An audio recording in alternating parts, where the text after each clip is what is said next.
What's up, everybody? Welcome back to the Post-Gazette Sports Now YouTube channel and podcast network. She is Abby Schnable. I am Noah Hiles. Abby, it's underway. The best tournament in sports tipped off yesterday. Wagner defeated Howard, and we're not even going to talk about the other game because I don't want to upset Pitt fans any more than what they are already upset. But yes, Virginia got smacked by Colorado State. Some more action in Dayton tonight. And then on Thursday, the real stuff gets underway. The first round of the NCAA tournament. Abby is in Omaha, Nebraska, where she will be covering the Duquesne Dukes, who take on BYU. That's where we'll be starting our show. But before we get our show started, we got to talk about the show's presenting sponsor, which is Mike's Beer Bar. Whether if you're in town for March Madness, a Pirates, Pitt, or Steelers game, Mike's Beer Bar is right across the street from PNC Park and has the best selection of beer in town, as well as amazing food options. They have over 20 TVs, and you can catch all of your NFL, college football, Pirates, Penguins, Riverhounds, Premier League, and, of course, March Madness action right at Mike's. Come on in and try one of their 500 different available beers, 300 of them being local beers, as well as 80 different local craft beers available on tap. You can also get a flight to try out every option you can dream of, and trust me, you won't run out of favorites because I never do, and I'm always there. Try their steak on a stone for an awesome meal where you can choose how hot you'd like your steak cooked with a heated stone right in front of you as you enjoy a night out in the city of Pittsburgh. Come on into Mike's Beer Bar and get your sports fix and experience the best bar in Pittsburgh. And one final added line, if you're a Duquesne Dukes fan and you did not make the trip down to Omaha, Nebraska, one, you're not missing much in that city. Two, head over to Mike's to watch the game. If you can find a way to get off work or skip class or get out of whatever responsibility you would typically have on a Thursday afternoon, head over to Mike's. They had a great watch party there this past weekend. I'm sure there will be something there again for as long as the Dukes stay around in the NCAA tournament, which is what we're going to get into now. Duquesne, 11 seed. I thought that was a little high, honestly. I don't know about you, Abby. I can explain that too. Okay, so they're an 11 seed. They're taking on BYU of the Big 12. An interesting matchup, Abby. This is one that some people, including Mr. March himself, John Rothstein, has Duquesne winning in this matchup. But others are puzzled. So, yeah, I'm just going to hand it over to you. Duquesne, the 11 seed. Explain that and then break down this matchup. Yeah, so the theory is, so some people say that they just got slaughtered into VCU's spot. I don't think that's the case, just because when you look at their quad 1, quad 2, quad 3, quad 4 wins, Duquesne actually has a better head-to-head with VCU, so I don't necessarily think that they just slid them in. What I think happened, and what a lot of people are speculating happened, is BYU, when you look at the overall seed list, should have been a 5 seed. However, the 5s play Friday, Sunday. BYU doesn't play games on Sunday just because of school rules, I think. And so supposedly the committee dropped them down to a 6, and to make up for that, they put Duke in the 11 to give them a more favorable matchup because they should technically be in a 5-12 game. Do I think Duquesne is necessarily a 12? I don't know. I think I was kind of surprised that they were 11. I probably would have been surprised if they were 12. I thought more of the 13 range. Yeah. But so that's what a lot of people are speculating happened, just to give BYU to make up for that fact. But at the same time, in my opinion, if BYU is saying we won't play on Sunday, either not don't make them play on Sunday, but you shouldn't be giving them a more favorable matchup just because you had to drop them down. I agree. It's okay, we can schedule, we can accommodate your needs, but we're not gonna give you a cookie while we do it. And that's I think that the thing that a lot of people have pointed out, it's Duquesne and JMU probably should have been flipped. Duquesne could have been a 12 playing against Wisconsin, which would have been obviously it would have been the Abby Schnable Bowl. And then and JMU and honestly, and this is nothing against the Dukes, but I'm sure BYU would have rather played Duquesne than JMU. So actually, Dukes, right? Both of them. They would rather have the Pittsburgh Dukes. I also think they wouldn't have put them in Brooklyn, and that's probably why they wanted Wisconsin in Brooklyn for whatever reason, and I don't think they would have put Duquesne in Brooklyn because it's at They're just there. Barclays, and they were already there. That's a huge advantage in these kinds of things. So as cool as the Abby Schnable Bowl would have been, I'm sure our paper's wallet is very happy that I'm in Omaha and not Brooklyn this weekend. Yes, I agree. All right, so let's talk about the matchup. 6 versus 11, second game on the slate Thursday. You got, Tom Izzo versus Mississippi, and then you got Abby Schnable versus BYU. So break it down, Abby. What are some key points that we need to watch in this matchup? Yeah, so I think the first one is centered around three-point shooting. BYU is a fantastic three-point shooting team. They attempt 12.3 a game, and they made, I think I might have written that wrong because that doesn't make sense. I wrote down that they made 11.2 per game, and they attempted 12.3, but their percentage is only 34.8, so that's wrong. But percentage, 34.8% a game. That's huge. They take a lot of threes, and that's the thing. Is it's dangerous because once they're hot, they're hot. It's one of those things where once a shot falls, they pretty much don't stop shooting. But at the same time, when you look at it, Duquesne is a really solid defensive team. They held their opponents to 31.7% from 3-point range, so about a 3% difference there between BYU's offensive and Duquesne's defensive. However, Duquesne has the ability to really take away the perimeter. And I haven't watched too many BYU games, but I don't know how many of the teams in the Big 12 are so defensive focused that they're able to take away that. Like that's Duquesne's bread and butter. That's how they've been winning games, and that's how they're going to win this game if they are to win this game. But then that leads me to my other point is Duquesne, I think Duquesne can shut down the three-point range. However, the problem is that Duquesne's offense is just not consistent. And if you're going to beat a team like BYU, if you're going to win in the NCAA tournament, your defense and your offense need to be on.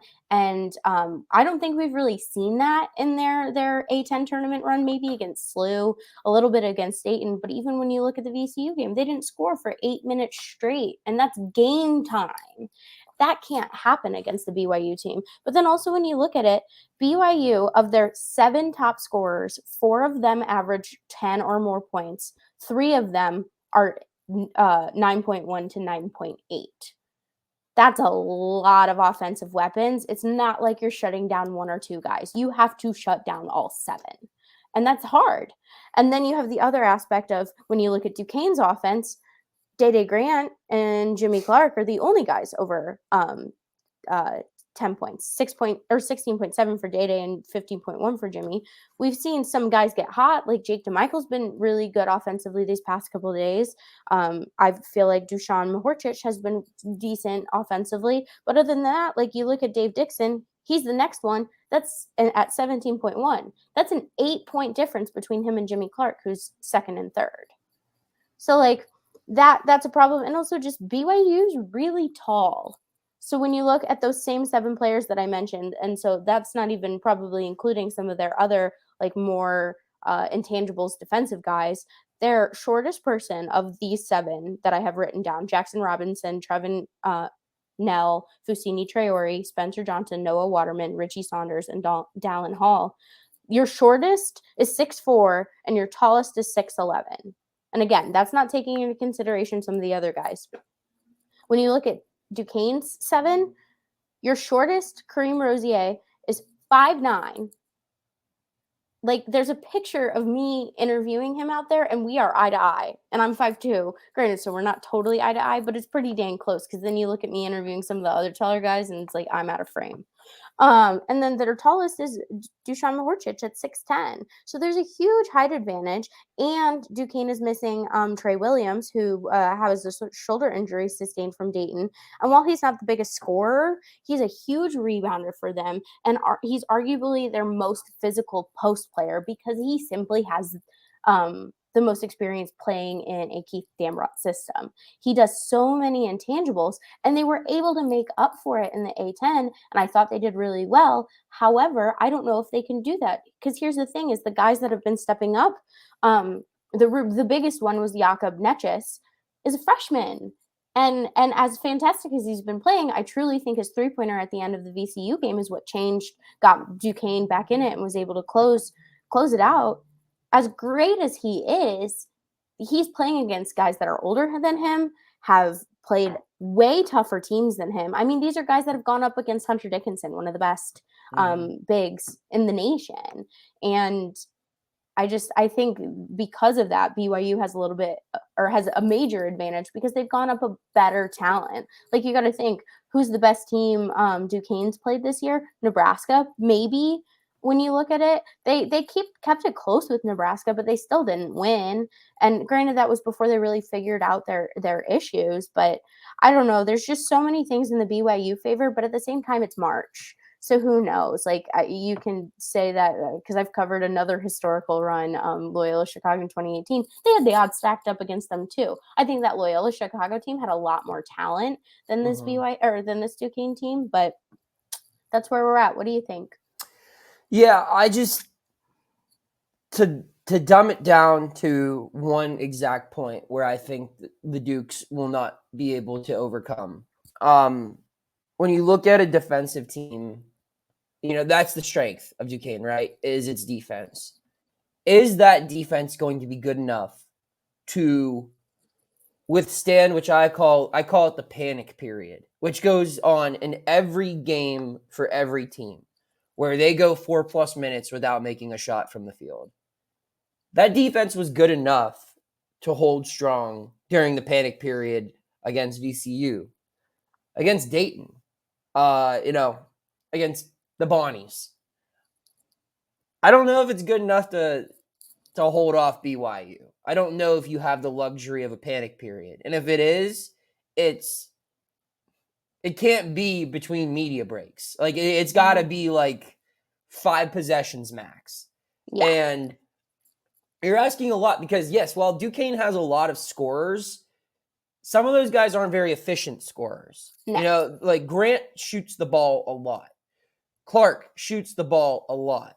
And if they're on, then yeah, this is no conversation. Like if Grant and Clark have career days, then Abby, you're hanging out in Omaha for a couple more. But if they just play their average, output, I don't know if it's efficient enough to match what BYU has. And I think it's important to also point out that BYU is a newcomer to the Big 12. This isn't a team that's filled with Big 12 caliber recruits. They're just here. But I mean, it's not like the program was bad before it was in the Big 12 either. Like that, it was a solid program that semi-annually or semi-regularly was in this tournament, where Duquesne wasn't. So yeah, I just think there are too many things going against Duquesne right now. I think it was an incredible story. But very rarely do you see these Cinderellas from conference tournament week who had no shot of making the tournament as an at-large bid win their league. You don't really see that carry over often. You see it with teams that maybe were on the bubble and then get hot and win their league, or teams that even were just, middle of the pack, auto bid or not at-large bid guys, and they get hot and they go on a run and win the whole darn thing. But Cinderellas last week don't necessarily translate to Cinderellas this week, especially in like if it's like a 13 or a 14, yeah, because they had to, but it's a little different with Duquesne. I think their magic might run out on Thursday. Yeah, and I will say that I do feel like you do, especially March, have to consider the magic effect. Is Duquesne could totally come into that game, play balls to the wall, and surprise all of us because they, one, have the momentum.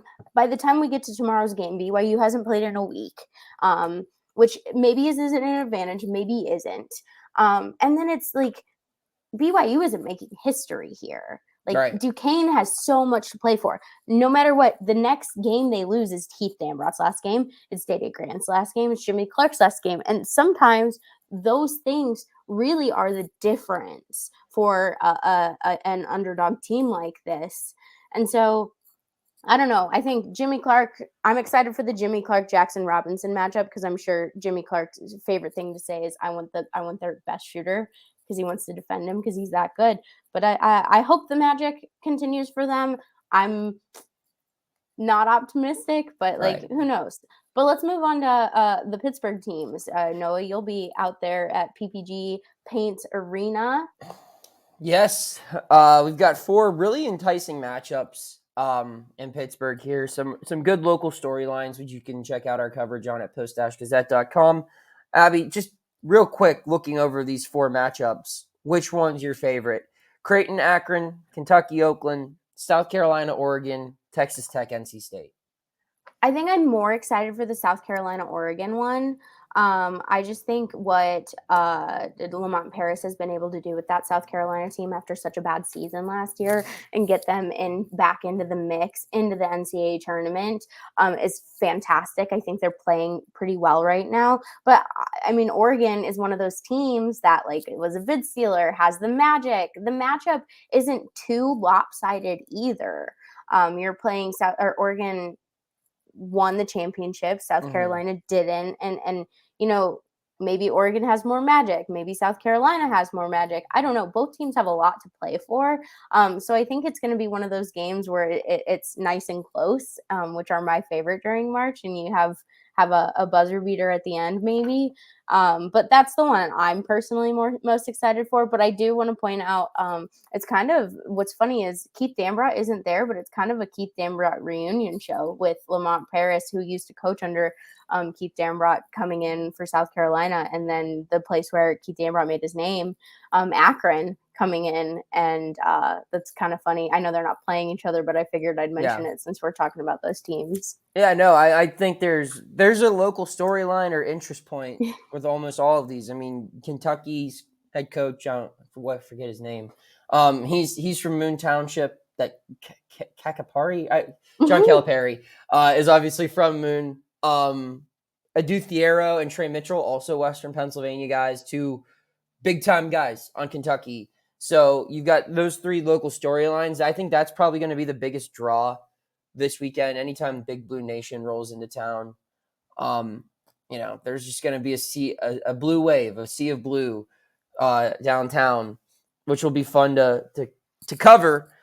Because I was at the last March Madness where Kentucky played its first round game, and just seeing the media swarm, the fans in Greensboro, it's just, they're a traveling show, man. They're something else. But my favorite matchup here is Texas Tech, NC State, just because, like you said, it's another bid stealer coming in, and this is a team that Pitt fans, and this is, again, tough for them to hear. Cover your ears if you're a Panther fan. But this is probably the spot where Pitt should have been playing. And it's not in the sense where, like, Pitt wouldn't have been playing in Pittsburgh, but Pitt, if it got its bid, would be playing Texas Tech as an 11, probably. So that's tough. You look at that matchup, and I think the Panthers match up pretty well against Texas Tech, where NC State, I mean, they won 5 games in 5 days. That's an incredible story. It's also exhausting. It is exhausting. And you're doing that on, you know, against your rivals, against teams you've played once, twice already. I don't know. I feel like Texas Tech's kind of being overlooked by the DJ Burns magic a little bit. But this is one where I could see going either way. I could see NC State just continuing to say, screw it, we're winning. We're doing this. Because the NC State has some horses. You know, DJ Horn is really good. But I don't know. Texas Tech has just been in the better league, and it's a really good team. I'm kind of shocked that it's a 6 seed, honestly. I thought it'd be a 5 or a 4. So that's where I stand on that. That's my matchup that I'm most looking forward to. Can you imagine a world in which Pitt and Duquesne were 11 seeds? Can you imagine the outrage? In Dayton. Put them in Dayton, both of them. Oh, my God. All right, so we'll move on now to the final portion of the show. We got to do a bracket. Abby's been running around like a chicken with her head cut off. She hasn't had a chance to fill the whole thing out. Me, I'm just one of those sickos where the moment CBS says, and that concludes our bracket, I turn off my TV and fill it all out right there. And I join, I think I'm in like 9 bracket pools right now. So, Abby, also, are you a one bracket or a multi-bracket gal? So it depends. It depends. When I have time to fill out multiple brackets, I do. Like last year, I did multiple brackets. This year, I technically have multiple brackets because Finley, my dog, has a bracket and it's under my name and everything. But I truly held up 2 treats for every single matchup and he picked. So that's not really my bracket, which I'll also share his Final Four because it's kind of hilarious in my opinion. But yeah, so I'll jump in and I'll share mine just based off of, again, I haven't really done the head-to-heads, but teams I like, storylines I like. I have a Final Four of Marquette, Creighton, UConn, and Arizona. So that would be Marquette versus Creighton, which Big East showdown in the semifinals, and then UConn, Arizona, 1 seed. Arizona's, bye-bye Big 12 kind of thing. And I have Pac-12. Arizona. Sorry, thank you, Pac-12 again. Running on very little sleep and all of this. Big 12 ain't going anywhere. Yeah, no, Pac-12. Bye-bye, Pac-12. I've got Arizona winning that matchup between UConn just because I think, one, my first ever NCAA tournament game was Arizona, so maybe I'm a little bit of a fan. But also, make noise, be the last Pac-12 team to win the whole thing. I'm a toss-up between Marquette and Creighton. But if I had to say, I'm going to go Marquette. So Marquette-Arizona matchup in the final, and I'm taking Arizona. However, there's more likelihood that in my Final Four scenario, it's a Big East championship game. So I'll let Noah go, and then if we want to giggle about Finley, I'll share that. I'll go real quick. My Final Four is UConn, Baylor, Houston, Creighton. UConn is just, I don't have the number in front of me, but I'd have to imagine probably at least 35 to 40% of the country has them winning it all. And I mean, I was sold on UConn before conference play. I watched them play against North Carolina one night, and I was just like, this team's perfect. Like, just look at it. It has everything you need. And from backcourt to front court to coaching to shooting to defending, it's just perfect. So I have them go to the Final Four. Baylor's a team I had a chance to see in person in Brooklyn earlier this year. And again, while I was watching them, I was like, this is a really, really good team. They've got veteran guard play. They've got star power with Walter, a lottery pick guy. They've got a really good big man. And they got a coach who's done it. Granted, they've had some early exits in the last couple of years, but they've also won a national championship in the last 3 or 4. So I think Baylor can sneak in that bottom left region. Houston is a team that, I don't know, that's probably the least confident I'm in out of all my Final Four picks. And then Creighton, I think, is a team that is really, really good and probably the most underrated team in the country, in my opinion. So my national championship game will be between UConn and Houston, and I'm taking the Huskies like everyone else because I'm just a basic boy, Abby. Let's go to you for Finley, and then we'll wrap it up. So I don't have his bracket in front of me just because it's on my mom's computer, but I have his, I believe, because I wrote out his Elite Eight and on his Final Four, but if I remember correctly, he has Illinois, Duke, Grand Canyon, and Creighton. Finley was hot on Grand Canyon. Finley was hot on the mid-majors because, let's be real, he had Yale in the Elite Eight. And he had Purdue getting upset in the first round, ... again. But again, he's a dog. What does he know? But he had Illinois winning it all. I think it was a Illinois Creighton matchup, if I'm correct on the right side of things. Yep. And battle of the 3 seeds. Yeah, he had Illinois Duke as his Final Four matchup, and I was. It would have been Duke. It would have been Duke versus Creighton. Okay, so he had Illinois Grand Canyon then. There you go. Thank you. Ooh. Sorry, Illinois Grand Canyon. Set the alarm to make sure you're in front of a TV for that one. That's appointment television. But he did have Illinois win, and Yeah, it was so funny. I don't know how I made time to do that, but it was so much fun to see his various reactions. The one game he took a really, really long time to decide, funny enough, was Wisconsin, James Madison. We had to try it. I say we because my mom was in town. We had to try it like 6 or 7 times because every time I'd put my hands out, he'd like run away. And it was the only one he did it for. It was so funny. Tough one, So, 12-5. You never know. Yeah. So woohoo. We're in the thick of it. We're in March. You'll be in Pittsburgh. I'm in Omaha. Let the magic begin. Yes, absolutely. Abby, any final thoughts? Those were them. Yeah, that was that. Sorry. It's yeah. Yeah. First round jitters. All right. You can check out all of Abby's work at post-gazette.com. You can check out all of our work there. And you can check out all of our analysis on the Post-Gazette Sports Now YouTube channel and podcast network. Thanks for tuning in. We'll see you next time.